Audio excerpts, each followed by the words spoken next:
learning. May the learning be equally fruitful to us. May we never be jealous of each other. Peace, peace, peace.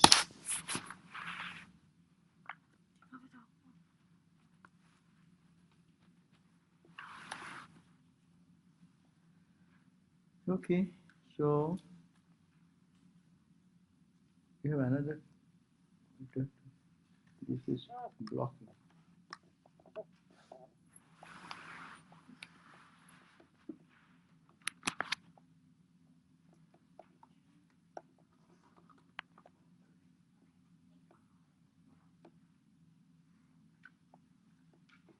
No. Huh? What is that?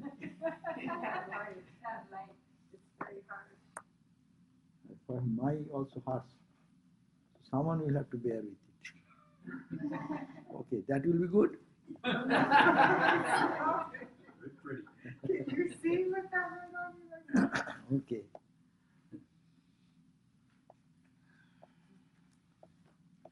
So what we have read is this, that Brahman is what? Nachiketa asked about Brahman. And what is that Brahman? It is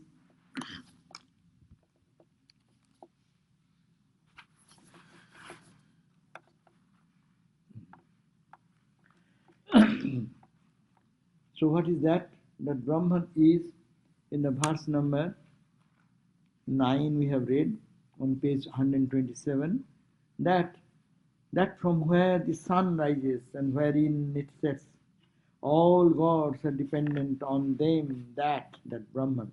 No one can be independent of that. This truly is that self that Nachiketa was asking about. So Jatascha, page 127, it says, Jatascha uditi surya, from which the sun rises, astang yatra cha gacchati, where the sun sets, tang devaha sarve utpitastadu. All gods are all dependent on that consciousness from which the sun rises and the sun sets, and no one can be independent of that. That means without that Brahman, no one can function. That means everything in the cosmic level, when we find a grandeur, great, grand things in the world, don't think that is self-powerful, powered. It is behind that there is the presence of this divine.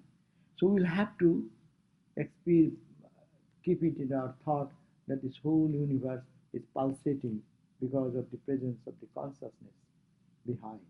So that is the question, oh Nachiketa, you asked me about knowing the truth. This is the truth. That means we find that sun is so powerful. And sun rises, sun sets by its own power as it were. No, not even the gods and goddesses what you find. They're not independent. They're all coming and rising like a sun rises and sets in the ocean of consciousness. And that is the Brahman. And that is the question you wanted to know, oh Nachiketa. That was the 9th verse. Was there in the Bhagavad Gita when Krishna says he taught Virat or Var? Vivaswan.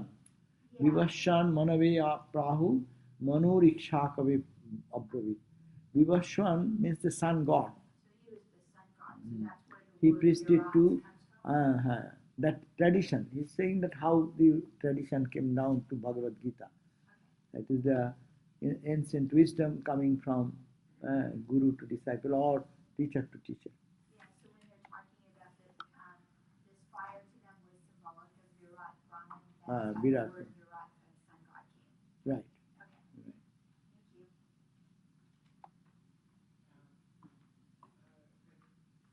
It says that from where the sun rises and sets, but doesn't it?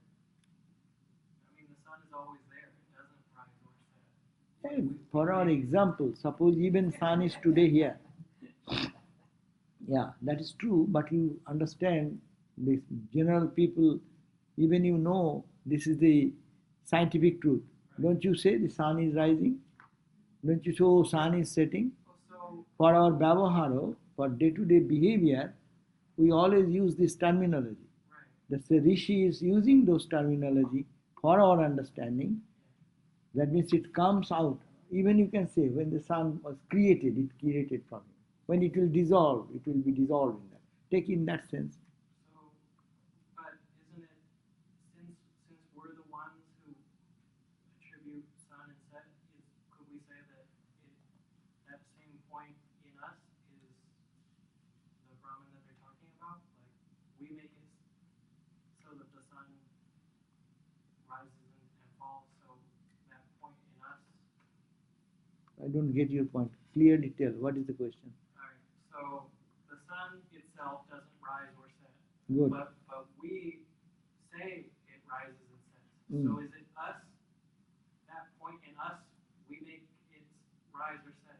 So that It is point our in us- problem. That's why we are thinking of that from our perspective. If the truth is truth all the time there is no rising, there is no setting, there is no question of going and coming and everything. But we are in that level where we live in this duality of action, reaction, rising, setting. These are the terminology we use to teach us, these people of our mentality. This is using our terminology. Otherwise, you know all the time. There is no question. Brahman does not have anything. It does not rise, it does not come. The world is not there, according to Vedanta. It's all your mental hallucination. Yeah. So so long you are in the mind, you see these things. So that is the ultimate truth. But when you stand in the relative level, it is taking us step by step to that realization. That is the glory of the Upanishads. That it is taking us steps with the examples around. If you understand that truth, this book is not necessary anymore. But because we don't understand, that's why the sage Rishi is helping us where we stand and we think, rising and coming. Say you are here. You are born, you are die. There is no birth and death. Your body comes, body goes. But he say, we come from him, like the infinite ocean. Waves come, waves stand and play, waves die. But wave and there's no question, it is only ocean. So it is all relative. All this language is to make us understand the subtleties of this spiritual truth, to make it into level, in our level. So much efforting, all this efforting, and it's no point because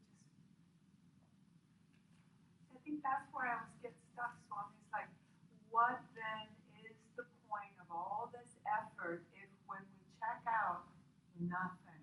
Nothing is not. You are taking a wrong understanding. That is nothing. It is everything. All the waves go where? It goes nothing. It becomes everything. But is the ocean a wave? Ocean is what? Forget that. You think that is infinite ocean, infinite number of waves. Uh-huh. So what is gone? What is lost? When it is standing, it is also ocean. When it drops, it is also ocean. So what is lost? What is gain? All this purpose is that because we live in the waves. We see you as a different from me. I am another wave. You are another wave. You are working this way. I am working this way. So is the fact that there is a part of me that is experiencing all this struggling and striving to learn and evolve, that part of me is part of that divine, and the divine is also in a process? Is the divine the essence of what I am that is not this form that's doing? Is it also in a process of something? Or is it Process, just- when you think you are a body, you are in a process. When you think you are beyond body, you are no process. When you are limited in your mind, you are in the process. And this process, that's why you meditate, that's why you are thinking, that's why you are analyzing. It is all happening in your mind. And it's all When your different. mind, you can rise beyond. When you go to sleep, what happens to you? Where is your world? What is your perception? What is your happiness? What is goodness? What is rising? What is falling? Everything collapses because your mind is not there. Because mind is not there, we go to that state, and that is a dangerous state because it is in ignorance. I don't understand. But we want to go there in illumination. Then you see, nothing has come, nothing has gone, it is only the reality. It's very simple. What is the complicated thing? I don't understand it. Because I don't know There is what I'm nothing going complicated. You are questioning through your mind. So hearsay. No. You are questioning through your mind. So long you are in the mind, you will have to question, you will have to be doubt.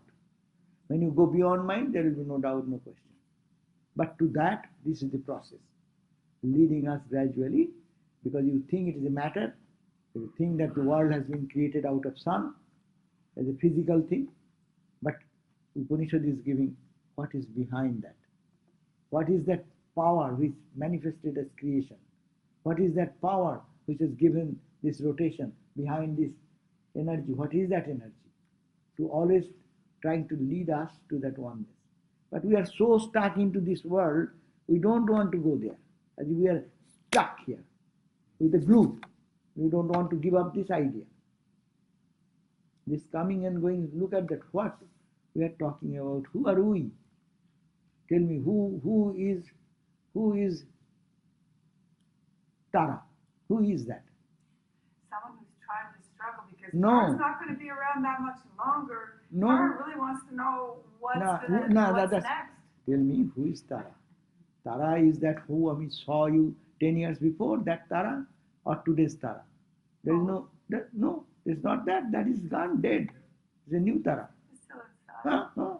Your body is gone, your mind is gone, you are a different Tara. Experience. So who is experiencing? Go back to that question.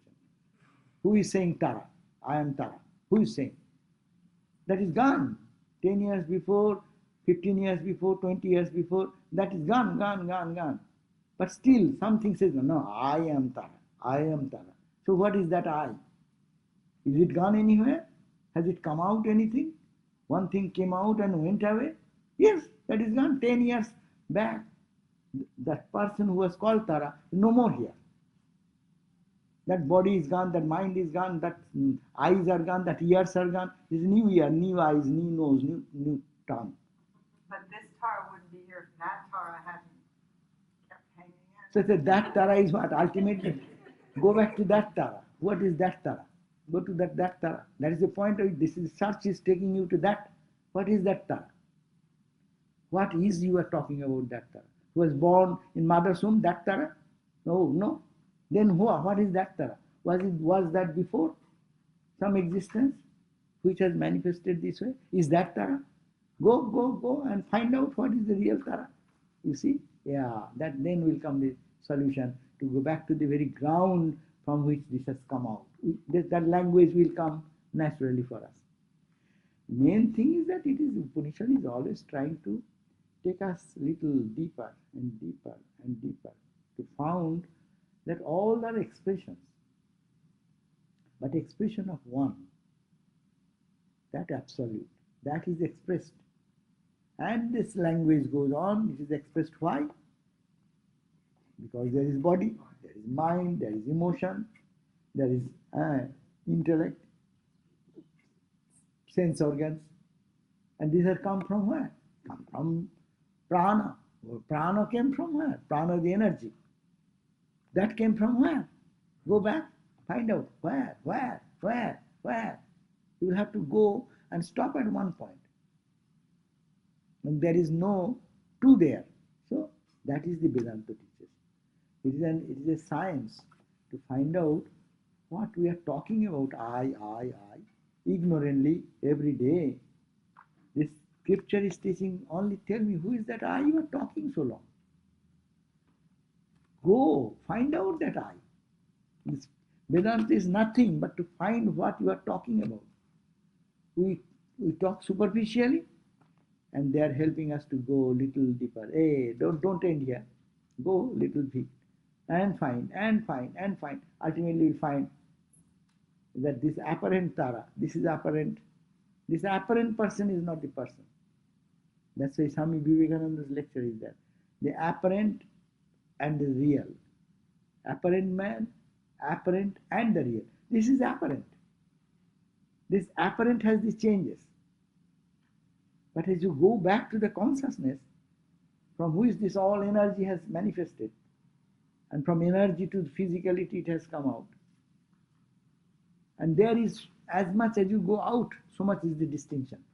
As much as you go in, there is oneness. You know, we are individual people, we have our emotions, we have our frustrations, we are different. I am different, you are different, everyone looks different. But when your hunger comes, you feel the same hunger, I feel the same hunger. In respect to that hunger, we are one. When you go to deep sleep, you feel peace, I also feel peace. In the context of that restless mind resting in the deep sleep, you are same, we are all same. So if we go little backward, we can always find there is oneness, there is oneness, there is oneness. But what is the ultimate oneness? Night time we are sleeping, in India they are awake. Is it not? For us it is night, for day it is day. So when we are in feeling no distinction, we are all sleeping, midnight, 12 o'clock, 1 o'clock. Millions of people are sleeping. They are all in the same experience, no? All are in peaceful mood. But millions, billions are all awake and struggling, working like that. So difference is there. Go backward, backward, backward, and find what is that where you really are one with the universe. Even if we think psychologically little bit, step by step inward, then that unity comes. The concept of unity must have to come. Simple thing, you say I see, I say I see. Seeing an object, and I is the person who sees it. So go back. Who is that I? Search for that, search for that. And if you go back, there is oneness. But what about this? Then this has sprung from this. Otherwise, how do I see it? So we start from here and try to understand step by step, to analyze every day, to reach that oneness. Anyhow, now the 10th verse you also read, that it says, whatever is here is also there. It is here, means in this relative world as we in waking state, it is also there. Whatever is there is the same here. That means it is there, means in Brahman. Whatever is there, it is here. Because Brahman has taken this apparent wavy forms. And when it does not take any form, it is Brahman. The entire topic we discussed about the absolute Nitya and Lila. This is all Lila. Dancing and singing of the play of the waves. But wave and ocean is together, is the ocean, is it not? We cannot say that this world stands separate from Brahman. Without ocean, there cannot be any wave.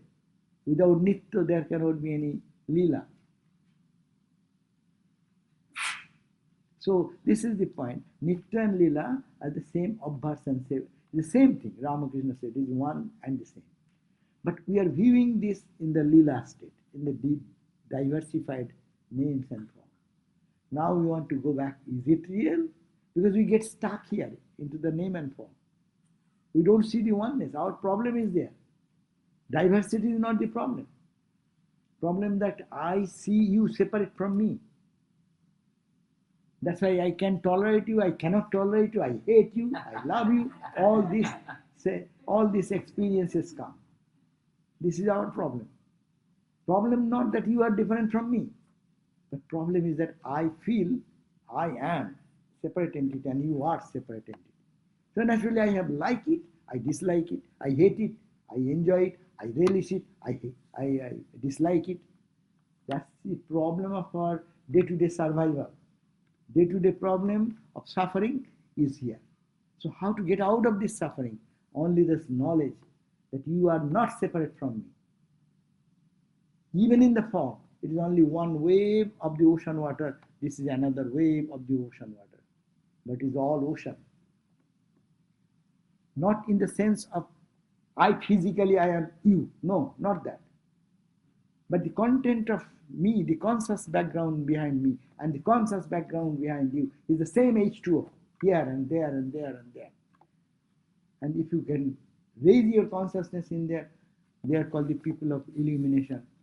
They love everyone. Why they love everyone? Because they see that one. We see difference, that's why we suffer. Everyday life is miserable for us because of this. I like you, I dislike you.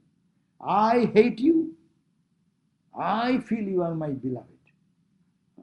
This I, and this association, forgetting the background of the reality, and they will also love, but they will love everyone because they see the same content everywhere. In each wave, they will see the ocean water, nothing else. So, to remove our suffering, to remove our doubt, again and again, it is saying, what you see in this world, Jadevo, Iho, Tad Amutra, that is also in the Brahman. What you see here, it is not minus Brahman. Jadev, Amutra, that which is Brahman, Tad Anniho, that is here in the name and form. Mrittu Samrityam Apnoti, he goes from death to death. Mrittu Samrityam Apnoti, yo iho nanaiva pasati. Who sees here, you are separate, I am separate. Who sees difference, who sees duality, who sees separation, that is the person who dies from death to death. Because I am dead. If this wave falls down, I am dead. If that wave happens something, I feel worried if I love him. And if I hate him, I'll be rejoicing, dancing. Oh, good, yes, that. Is it not? Yeah, but if you love them, you feel like you've lost them. They lost them. That's why ignorance. And stay in ignorance, cry then. Cry and smile like that, a mad guy. Or, Sarada Devi when Sri Rama. but don't tell our Sarada Devi. Sarada Devi said that people say so much of suffering, I never felt any suffering. My heart was always full to the brim of joy and blessings. Outwardly, they behaved when they are in the outward level to teach fools like us. But in the inner realm, they are always established in that oneness. So when she was so lost when he left his body, did he have to come and comfort her and remind her? Yeah, that was like us to feel like that. Yes, you people will also feel that, but ultimately know that nothing has happened. Ramakrishna said, I am gone here, and I am there.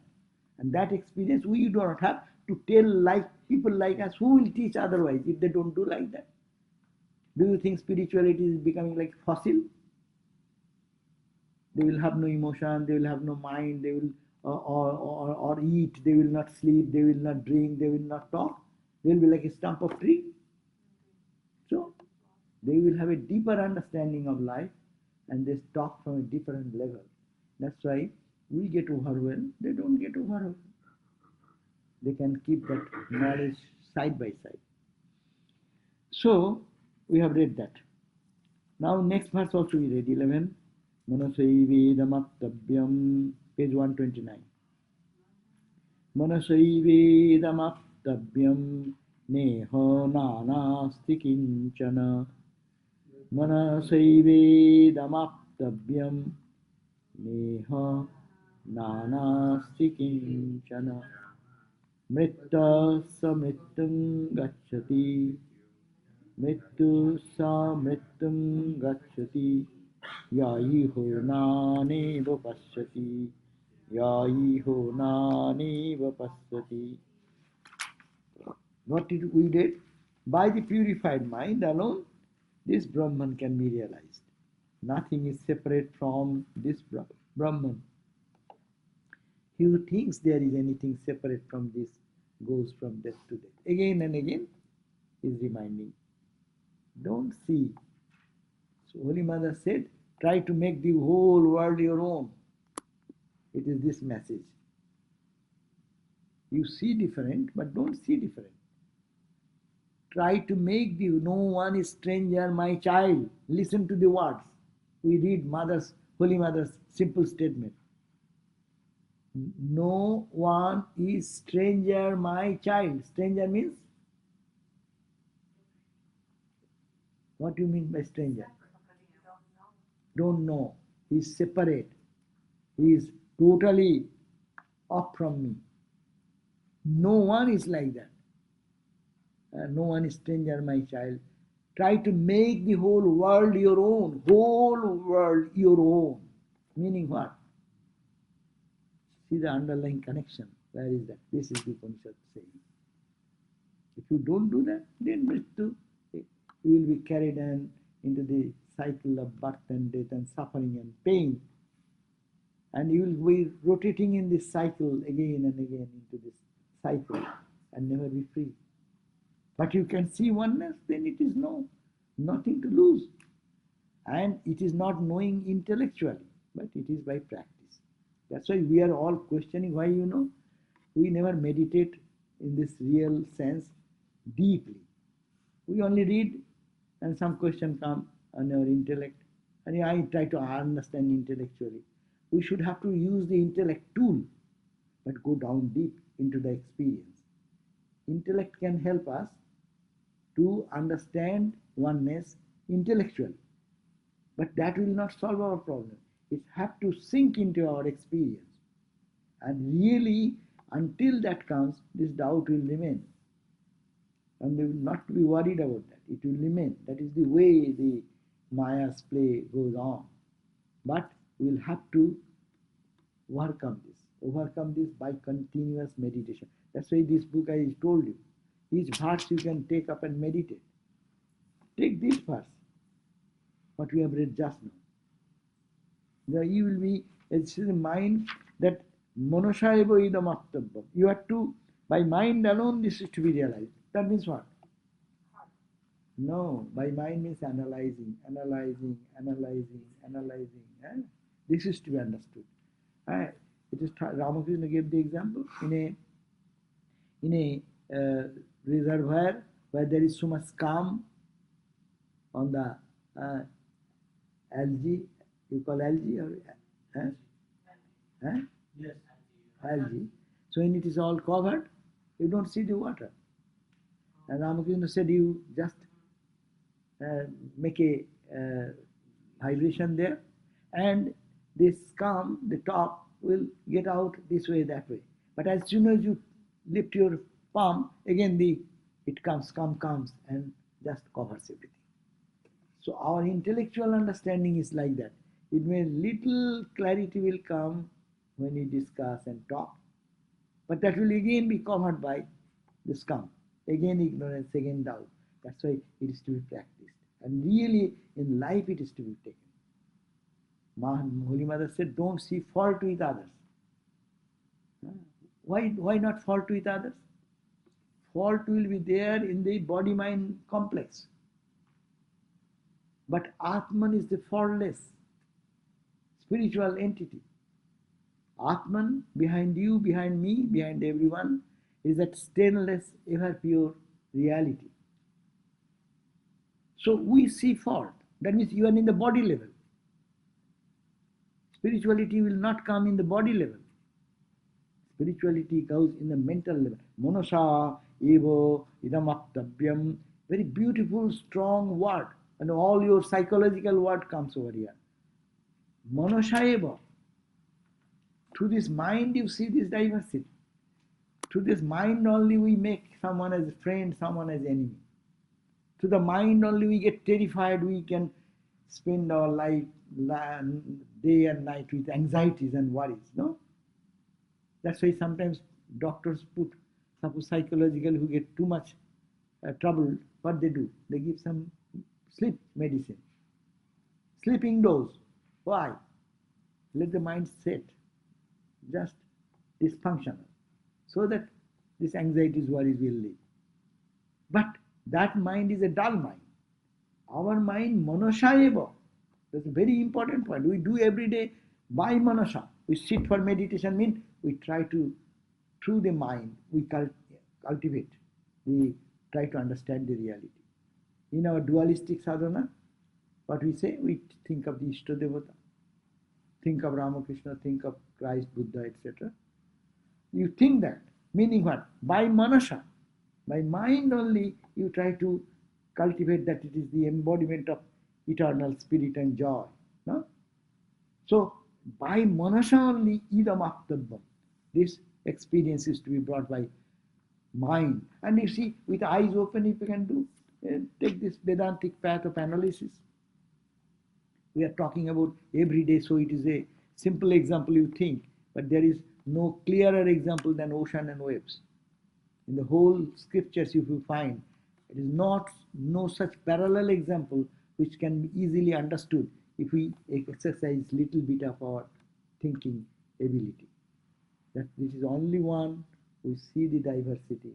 But diversity is so long when I identify with one wave, I am another one wave, I see you another wave. We see the world according to through our mind only. So purify the mind. Manasa means pure mind. Eva, by mind only. Idam, this realization, this truth. Aptavyam, praktavyam is to be realized, experienced. Manasa eva idam aptavyam. And na nehu nanasti kancha. What is to be understood? No iho, in this plane of reality, no nana, there is not many. No iho nana osti kinchana, there is not a trace of many in this world. It is only one. If you don't understand, then you go to the cycle of birth and death again and again, till you understand that. Our spiritual life will end when you realize it, and our spiritual journey starts when you start questioning it. It starts with the question, it ends with the solution. And solution is seeing that oneness. Now, and how to do that in the it is very step-by-step idea. 12th verse on the page 131, top. Angushtamatra purusha, angushtamatra purusha, madhya atmani tishtati, madhya atmani tishtati, ishano bhutavabhyasya, ishano bhutavabhyasya, natatu bijugupshate, natatu bijugupshate, etadvaitat, etadvaitat. Now, Angushtamatra, Angushtam is the thumb, size of the thumb. Angushtamatra Brahman, that is this Brahman in us, as if it is a small, tiny reality in our consciousness. No? It hides in the very core of our heart of experience. That is the reality of the size of a thumb. That Brahman resides in the body. That's why when we get our mantras, our Guru teaches us, we meditate on God in your heart. We feel that, right, this physical heart, how can it be God is there? It is not the physical heart, but it's saying that like that very tiny space near that. And normally yogi people will say, think in the spinal column, that chakra, heart chakra. And there, think that there is a small conscious entity as it were. It is giving an example, not that Brahman is not in my hand, not in my eyes, not here, not outside. It is everywhere. But to start thinking that in your heart is that effulgent self in the form of a little thumb size. That is the Brahman. And just why? Hare, you are saying Brahman is infinite and you are asking me to think about this. Hare, you cannot think of infinity. So start what the sages say, a practical point of thinking. Think that Angushtamatra Purusha. This Angushtamatra is size of the thumb. The Brahman resides in the body. And Madhya Atmani Tishtati. Ishana Bhuta Bhabbasya. It controls. This Brahman, this consciousness, controls your all past, all future, all present. Bhuta Bhabba. What has been done, what is coming. Bhuta Bhabba. So Ishano. Ishano means controller. The master who controls your past, present, and future. Ishano. And if you know that, natatu bijugupshate, then when you know this, when the spiritual aspirant knows this Brahman inside, he does not try to conceal himself. And he cannot keep himself unknown to the world. People will see his face shining with joy. When you know that, you cannot hide yourself from anyone, because you will be experiencing that bliss of the consciousness, and that will manifest to your every being. So it is a beautiful verse. Huh? Yeah, so when they're saying here, by the mind alone, and the mind has to be pure, Yeah. and we look at the layers of our layered identity, and we see the mind, the buddhi, and ahamkara, and then inside that is the atma. So those all have to be extremely pure, mind, buddhi, and ahamkara, because if they aren't all pure, then there wouldn't be any realization of the atma. Mm. So basically what he's saying by pure mind is just a label that includes all of them, right? Right. Thank you. Yeah. Because your pure mind, actually mind observing mind, is it not? It is as if one mind observing the another mind. Actually you do in your meditation every day. You are trying to meditate on God, but it goes here and there. Who is observing mind went there, mind went there? Another part of the mind, he observes it. And that mind is closer to the Atman. That's why he is a little bit mind, but not mind. But that observer will ultimately merge into the real observer, and then mind will be all, you see that everything permeated with that consciousness. It is very simple. When the mind is clear, even in our day-to-day life, when your mind is clear, your understanding is clear, your every activity is clear. When mind is clouded, you can't take it in right perspective. Everything becomes confused. So pure mind is to be cultivated.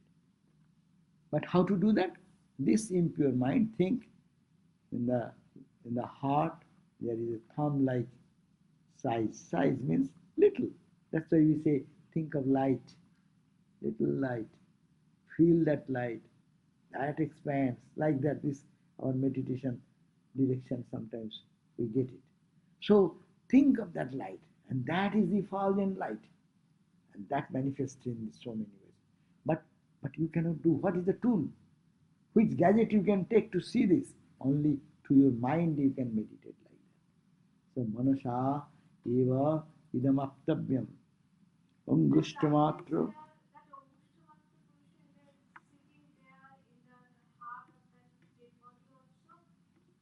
It is there, but dead body cannot think. It is everywhere. It is not, again, you are making a mistake. This is for sadhana. But background is that Brahman is everywhere. It is not that in the dead body it is not there, or in the live body it is there. It is in the space, this empty space, it is there. It is in this computer.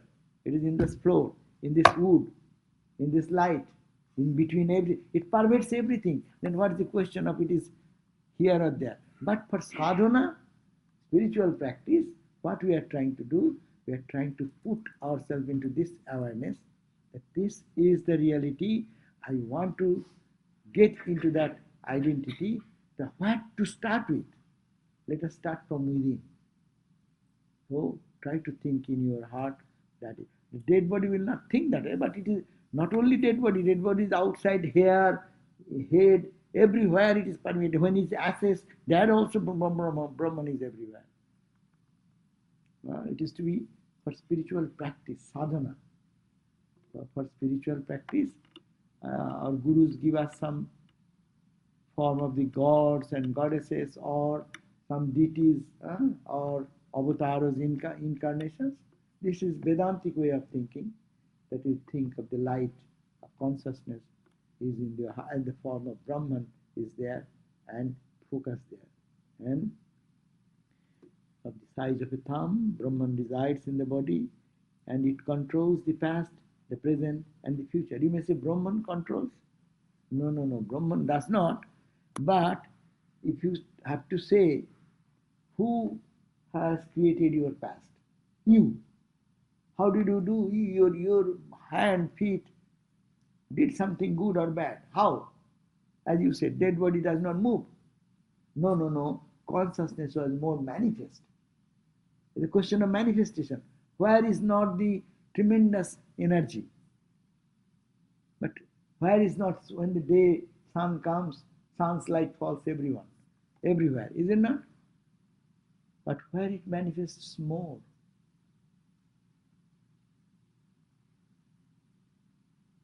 Did you get my question? Where does the question? Yeah, where does the sun manifest more? Is that Yeah. the question? Where there's no clouds. Hmm? Where there's no clouds. Yeah. No, where the sunlight shines more? Huh? In the sun. Sun, of course, forget sun. In the The reflection. closer you get to it. No. You in a mirror it shines more. In the ground it is less. On a fresh leaf you see it shines, how very beautifully shines.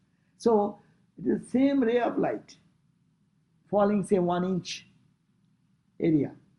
1 inch area in a pure glass, it reflects so brightly. The same 1 inch area in a mud, how much it reflects. In a dirty water, how much it reflects. So this is the mind condition of the mind. When mind is pure like a glass mirror, the light shines. And that radiant light manifests to everywhere.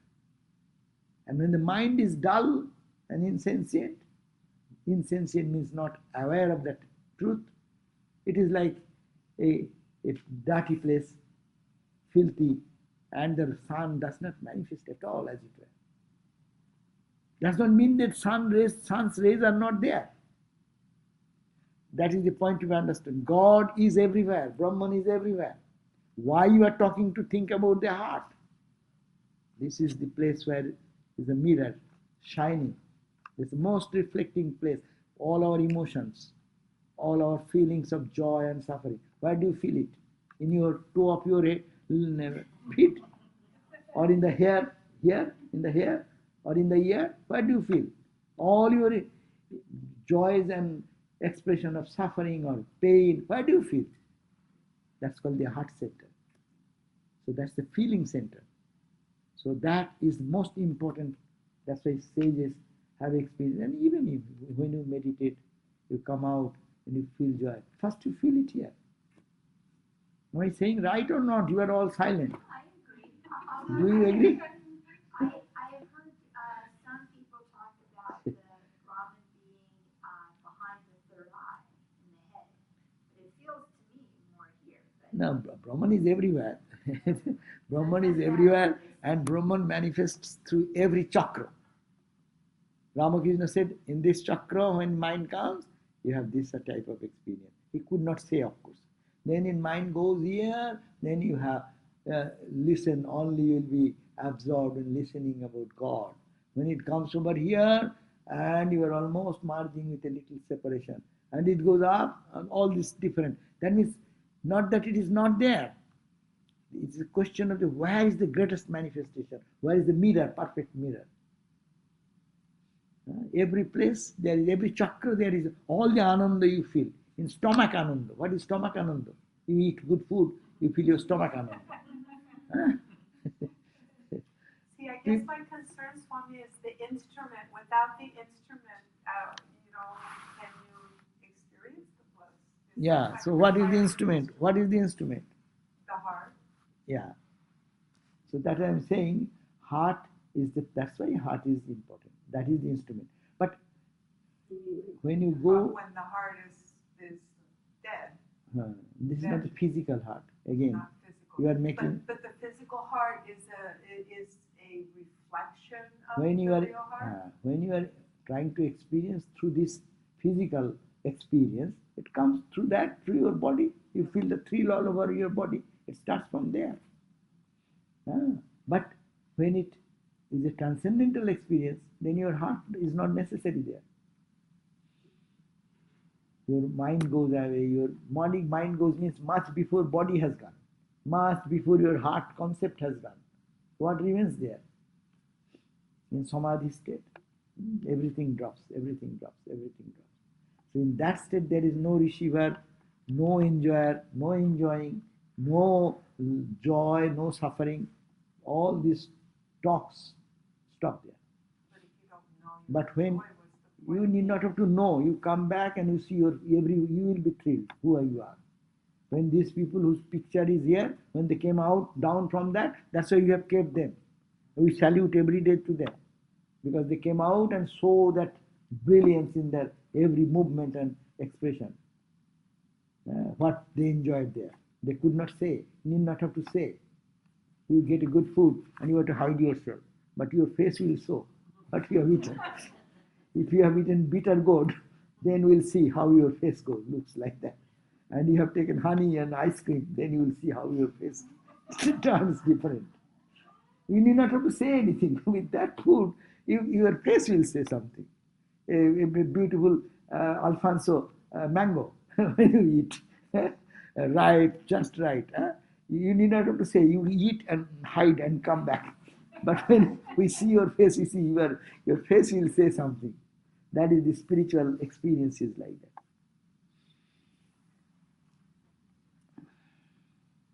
When spirit, so of the size of a thumb, Brahman resides in the body. It controls the past, the present, and the future. When a spiritual aspirant knows this Brahman, he does not want to conceal himself. This truly is that self, oh, that Nachiketa was asking about. The verse purports to show that the individual self and the cosmic self are one and the same. The heart is supposed to look like a lotus, and inside that lotus there is a small empty space. Brahman, as the individual self, fills that empty space, assuming the size of a thumb. Brahman is in every being and is everywhere. It fills every space, and this is why it is referred to as a Purusha because it fills. Brahman, it should be noted, is both inside and outside of everything. Nothing can exhaust Brahman. The goal of life is to know that the individual self and the cosmic self are one and the same. When you know this, you see yourself everywhere and everything. There is no sense of duality as far as you are concerned. There is just one, and the one is yourself. You have no reason to feel shy of anyone or anything. And that is why you do not feel the necessity of hiding yourself. That means you cannot hide yourself because you are established in that wisdom and knowledge. It is such a thing, you are established in joy, so you cannot hide that joy. Let us see what this book says. That person of the size of a thumb is like a flame without a smoke. The Lord of the past and future. He alone is even today and will be verily tomorrow. This is verily that. That Purusha or Atman of the size of a thumb, which is perceived by the meditator in his heart, perceived by the meditator in his heart. It is not talking about the physical heart, but it is the meditator's heart. You are meditating your heart. Exists immutably through all times, past, present, and future.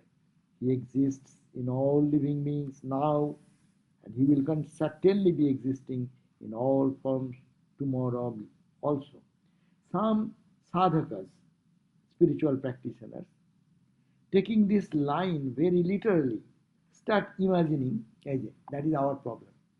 They start imagining a thumb-like flame as though burning bright within their bosom and meditate long upon it. Personally, this sadhu had known an individual who had been imagining this light for the past 23 years and who recently approached the Swami with a very sad and melancholy face to complain of his spiritual fall since he is not having nowadays the darshan of his Atman. Then we create a concept that there is a flame really burning like that, and I am trying for 23 years, I didn't see that light. It is not like that. That light is effulgent. It is not a flame, burning flame. So it will only come into experience if one sincerely starts spiritual practice. Every day meditate, every day think again and again, then this purity of the heart will come and this flame will bring different understanding in our consciousness. Friends, this is only one instance of the desperation of a foolish spiritual aspirant who had come to believe that his delusory frame dream created by his imagination is his Atman. It is dangerous, certainly, to try to walk the path of knowledge without continuous study of the scriptures. That is the problem. If one takes this piecemeal thing and just goes on doing something without any guidance, without taking the whole perspective of this entire Upanishad, then he will be in difficulty. Without continuous study of the scriptures, constant satsang, holy company of the real sadhus, real spiritual people. We mean not the palm reading. He's joking sometimes. And spirituality is also in palm reading. You go to the, what you call the astrologers. They can see your palm and say something, oh, this graha, this nakshatra, and this is this. That is good. But what that to do with God? God realization.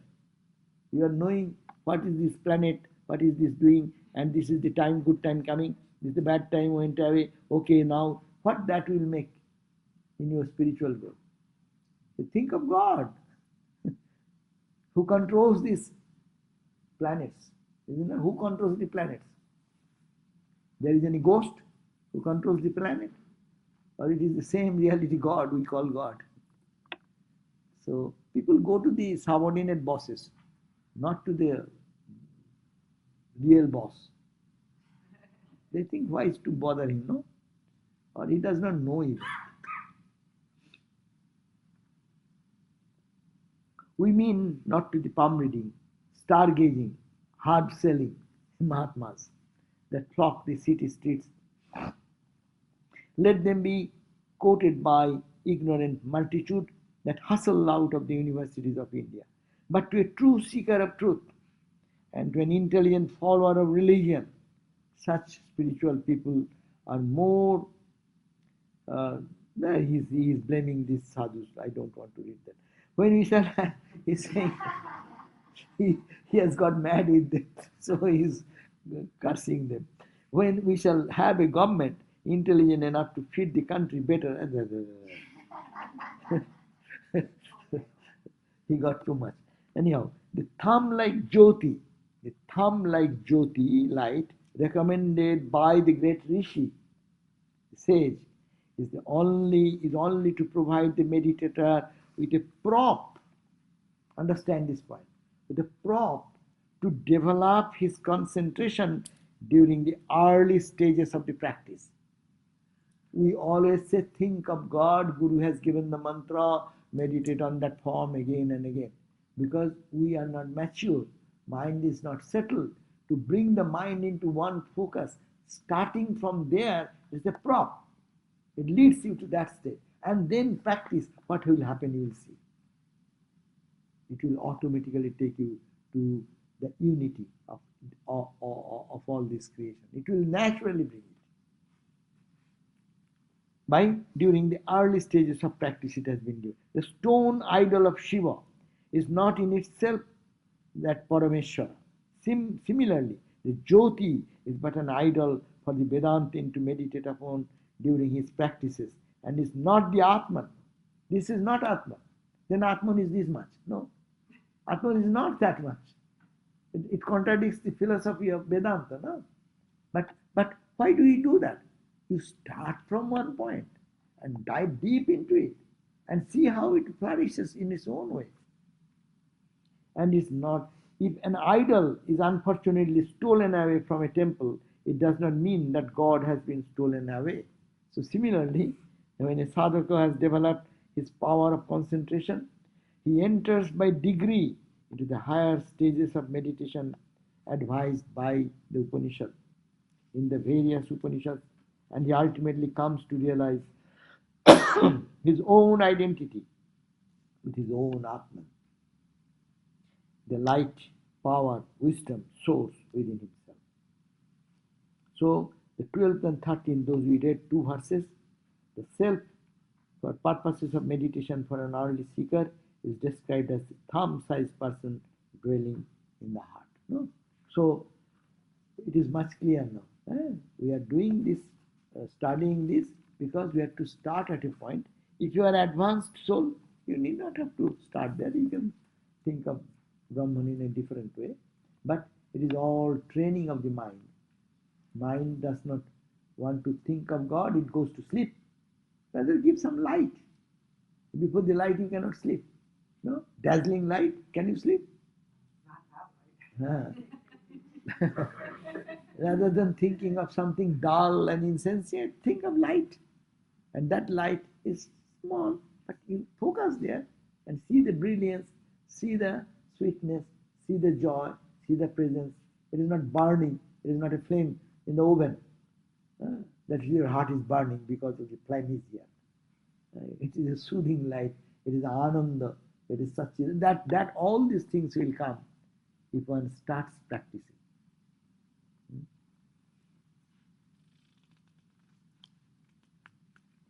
So it is time is up. Do you have any question? The 2 verses are there.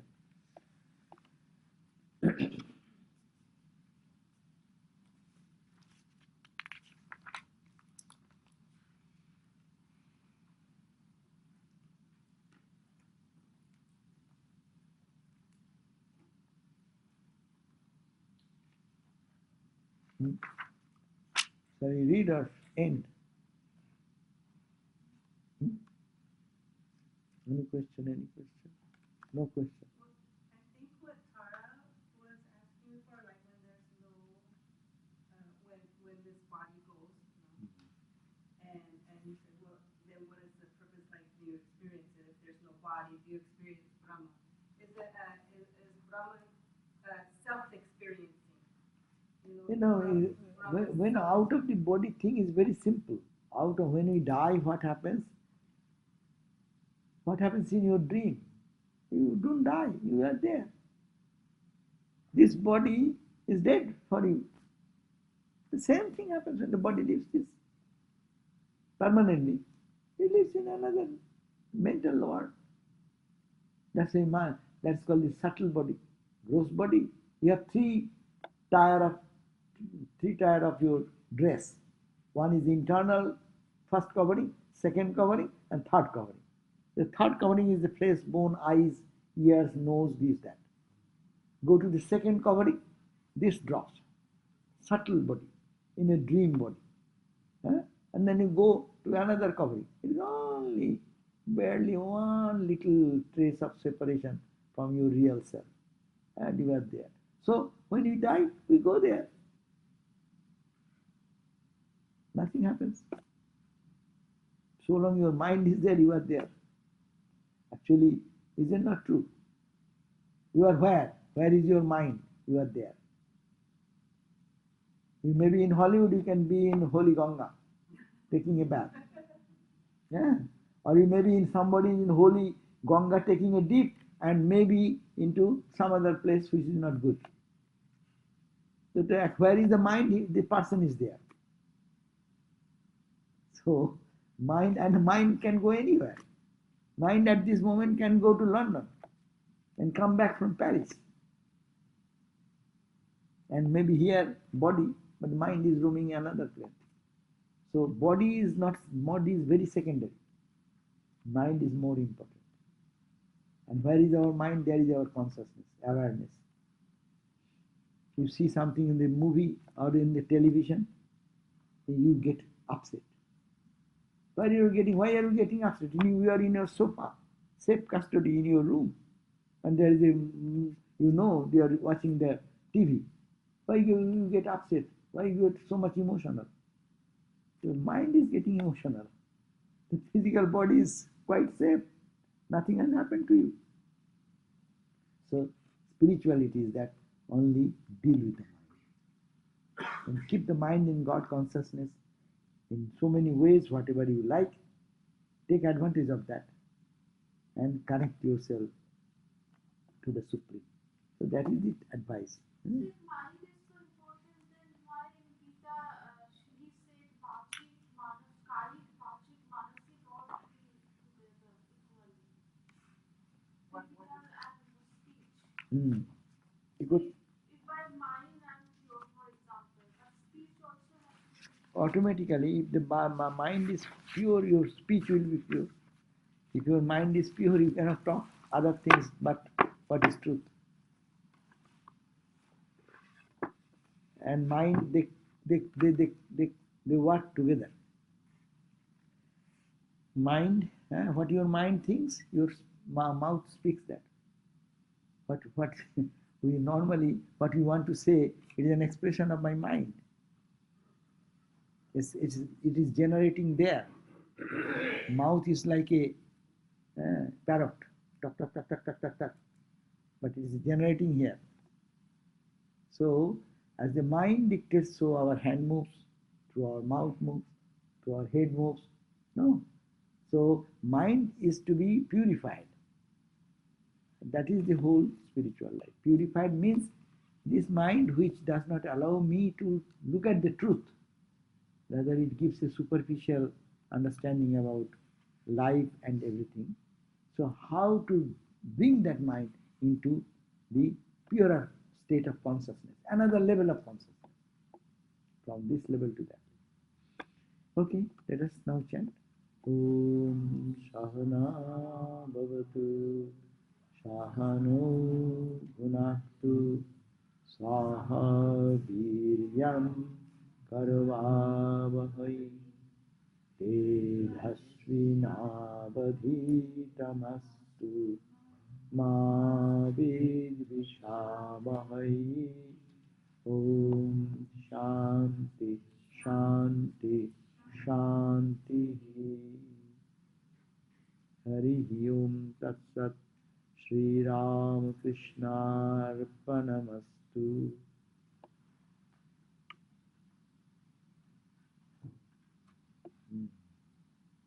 Swamiji, I'm going to take a class tomorrow Yeah, why not? because Buddhism says Shiva.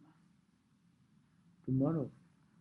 Oh, no, I will be there. So long I am here, I will take. He takes the trouble when I am not here. But I am here. Okay. So we will have class here or that Better we will have tomorrow there. Tomorrow the number will be also less. As also, I have to shout here. There I need not. I could hear you very well. Me too, Swami. Eh? I can hear you very well. Yeah, but I am shouting. So tomorrow is going to be there. In that we have living room? Living room. Living room? Yeah. Okay. Thank you. I think that will be, they are expecting that Saturday this will be open. But Friday night they will be able to finish the work inside. Murray has come. Is this the day when Murray comes? Because the puja started now. It's the 7th day. It's 6th day. We have 6, 1 day, 2 more 7. And we have 6. So 6 days puja starts. 6, 7, 8, 9. Puja, devotion. You can go to the website www.belmark.org. Light, there's a way to turn down the. You're supposed to be away.